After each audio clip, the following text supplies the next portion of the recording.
down to 3 great men. Yeah. And we talked to Rachel recently, and she just seems so happy. She even said she sees a wedding maybe next year. Do you think she has made the right decision? You see them lasting? So we've narrowed it down to obviously Brian, Peter, and Eric. 3 very different men, and their relationships are at 3 very different stages. You know, Eric needs to catch up a little bit, but I know she loves and adores him. Peter, is he going to commit? Is he there? Because she's not here for a boyfriend. And then you have Brian, who just seems to say and do the right thing all the time. And she's a lawyer, so she sees right through that. And she needs to see, is this for real? And so she has issues with all of them, but she loves all of them. So it's going to be a very interesting finale. But she's narrowed it down to obviously a wonderful man. She is happy. She is engaged. I honestly, if you go back to Dean, Final Four, I told her, I was like, you can't do any wrong.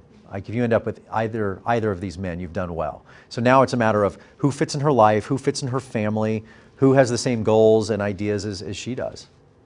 And can you see any of them as the next Bachelor? I can see several of them as the next Bachelor, which is the problem right now.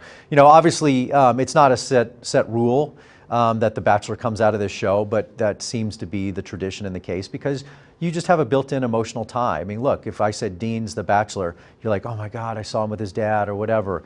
If I said Peter, Eric, or Brian are the next Bachelor, you have a story there. And so, yeah, more than likely the Bachelor will come out, but I can honestly tell you the reason I can throw out names is we have not named the next Bachelor.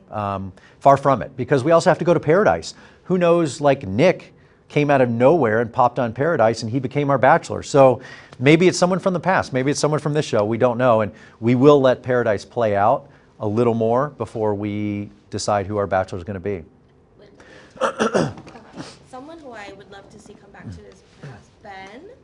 Ben H. I just want him to be in love. Me too. I mean, I think people know that Ben's a good friend of mine. We hang out together from time to time and have spent some time together lately. And I was really sad that he and Lauren broke up. I love Lauren too, and I love them as a couple, and I really thought they were going to make it. But again, life's not always Instagram pretty. It's ugly sometimes, and they broke up, and it was heartbreaking for both of them. Would Ben come back as the Bachelor? I don't even know. I don't even know if he would say yes. I really don't. We've never even talked about it. But hey, he was very popular, and apparently he's good looking. And he's a great guy.